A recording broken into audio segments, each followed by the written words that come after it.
Okay, I'm gonna take two more. Um,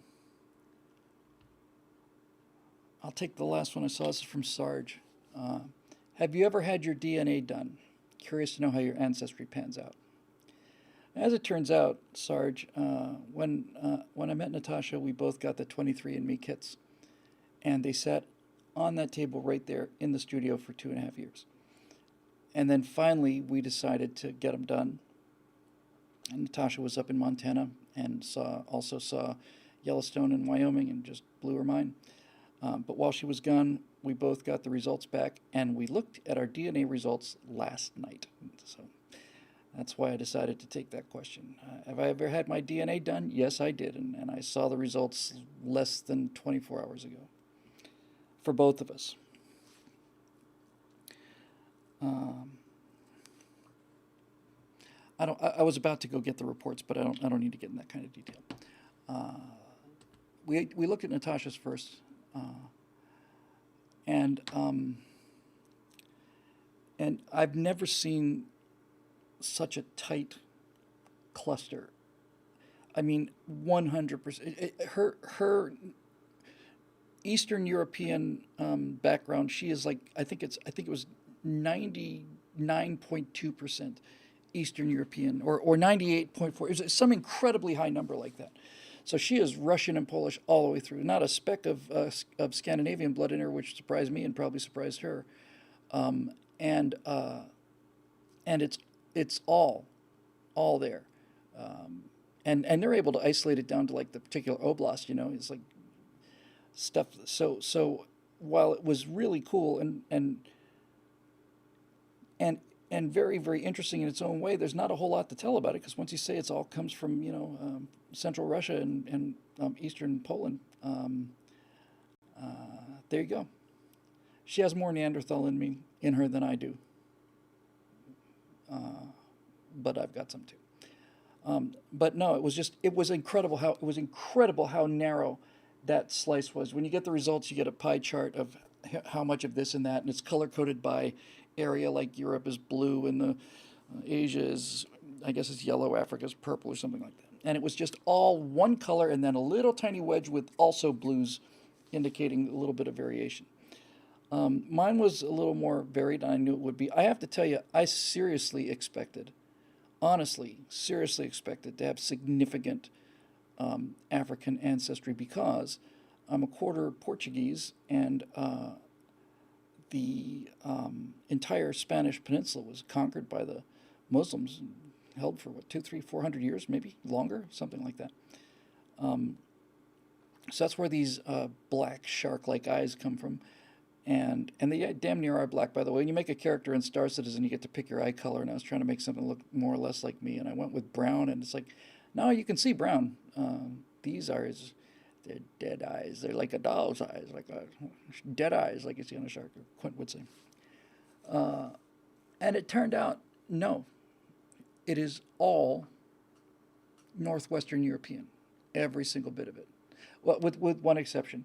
I think it's like 6 or 7% Italian, but it's 40 something English and Irish, a fair amount of German and Polish.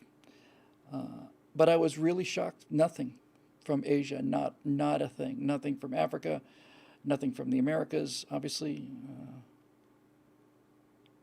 Although I do have the high cheekbones. And that really did surprise me, honestly. I'm still compared to Natasha. I mean, she's a Afghan hound, and I'm a mutt. It really is Lady and the Tramp. But I wasn't as much of a mutt as I expected to be. Uh, and all of that was not a lot of Scotland, almost all Ireland, and northwestern England. That was the biggest percentage, 42%, 43%. Portuguese showed up. Some Italians showed up. That surprised me a little bit. Um, but it was all blue. It was all blue in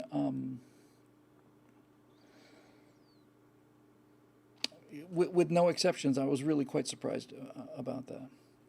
Uh, and I have to tell you, I'm a little disappointed because I really, really seriously would have liked to have had a significant percentage of African blood. It would have made me very happy politically and just personally. What I was hoping for was that I would have more African ancestry than Kamala Harris, whose ancestors owned slaves in Jamaica and who's pushing for reparations. And I wanted to be able to say, here's some science, Kamala, you owe me a check. That would have been cool. But anyway, GED match. Trevor from Florida says you can run it through GED match and it's much more specific. I'd like to see more specific. I thought it was cool. The only other person that was in there that I knew was my sister. She'd had the test done. I didn't know she'd have it done, but most people agree to release their personal information so they can find connections. So my sister was there, obviously. And, you know, just that alone is pretty impressive. You know, it's like, here's your sister. It's like, how do you know it's my sister? No, it's your sister, all right. So she was there. And then there were a significant number of second cousins, first or second cousins that I'd never heard of before. A lot of second cousins. They're listed in order of, distance from you genetically. Natasha, on the other hand, her most common family member was third cousin. Way, way, way narrower, like that. And Woody Fool says, and now your DNA is in the database. It is, but here's the thing about that. The DNA is in the database because I voluntarily put it there. They asked many times whether I wanted to release it, and I checked yes because I think it's valuable for the science, and I'm not worried too much about that at this point. But nevertheless, yeah, I put it out there. But I just think the whole thing's fascinating. By the way, they track your maternal groups and your paternal groups, and I think this was true for Natasha, and maybe for me. I actually don't remember which one of it was, but we are from a maternal line where we essentially almost everybody that left Africa is descended from one woman. There really is an Eve. I remember reading a couple books about this where the migrations out of Africa, because humans came to be in Africa, and there was no way to get out of Africa except to go along the northeast corner. They couldn't get across the Mediterranean Sea. You basically had to go through the Middle East. And it was a long trek, and it was desert and a lot of stuff. And so what they've been able to reconstruct using DNA as well as archaeological evidence is that a group of Africans left Africa somewhere in the neighborhood of 200,000 years ago. And they survived. And they became Peking man, and the ones that went west became Neanderthal. And then much more recently, I want to say 65,000 years ago, but don't quote me on that, a second group finally made it out, and that became modern humans, which interbred to some degree with Neanderthals. But here's the thing that's cool about that. They're able to take a look at it genetically, and they think that all non-Africans are descended from a group of about 120 people, 120 individuals. They just packed up their stuff and decided to go. And it was so hard. And in fact, the second wave had it even harder because not only they have to deal with the hardships, but they also have to deal with the fact that Peking man and Neanderthal is already there. And they didn't like it too much. But it was like 120 people. 120 Africans just decided to say, all right, we're going for it.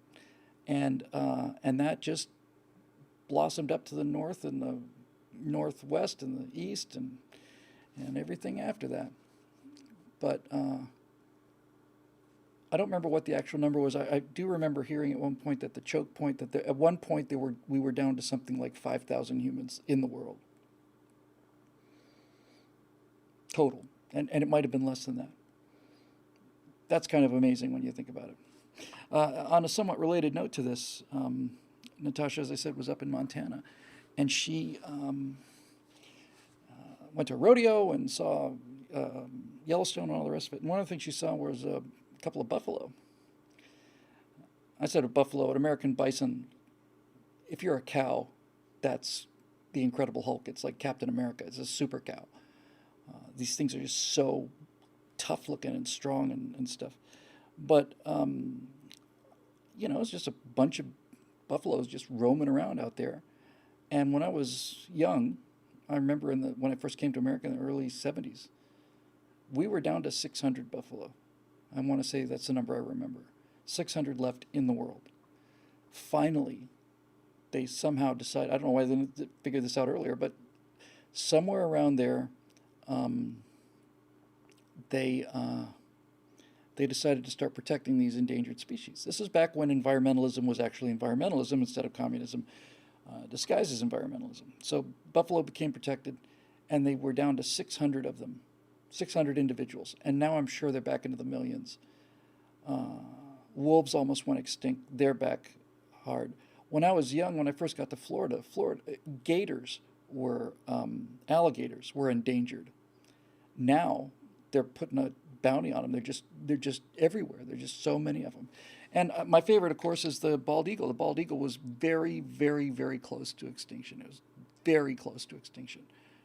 And it's made a tremendous comeback. I saw them up in Coeur d'Alene. I saw them I've seen them probably twice. For me, seeing a bald eagle in the wild is just mind-boggling experience. It's just absolutely mind-boggling. It just take your breath away. It's such a magnificent-looking bird. It is without question the coolest mascot for any country in the world. The bald eagle is just a badass looking.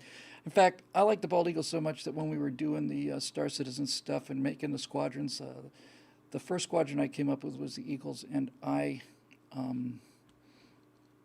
did all the graphics for that website at AuroraRepublic.space. And so there's consistency and stuff, and then a bunch of other people helped with input and stuff, but I basically wanted them all to look the same and at the same time look different. And my favorite to this day is still Ace 1 Air Combat Elements 1 Eagles, and I'm going to just show it to you because I found all these great graphics, and this is just magnificent. I just love it. HC look at 200. Where are you? There you go. I'm going to make a copy of this. Bring it over here. Yes, good. And then we will do this. I'm just showing you this because this graphic, the eagle graphic, I just love it. To me, it's America in a nutshell. I just love it, love it, love it. Let's see how big it's going to come in. Holy cow! That surprised me. Hang on.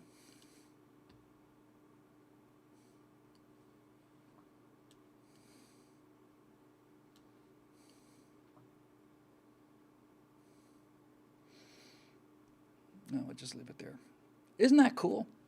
I mean, just look at that thing. It's just a badass mofo, and there's something about that eagle, and it's true for the bald eagle too. They look very fierce, but they also look very intelligent. It's got to be something about the eyes. But I just love that logo, and I love the font as well, and the colors. I just think it's just great.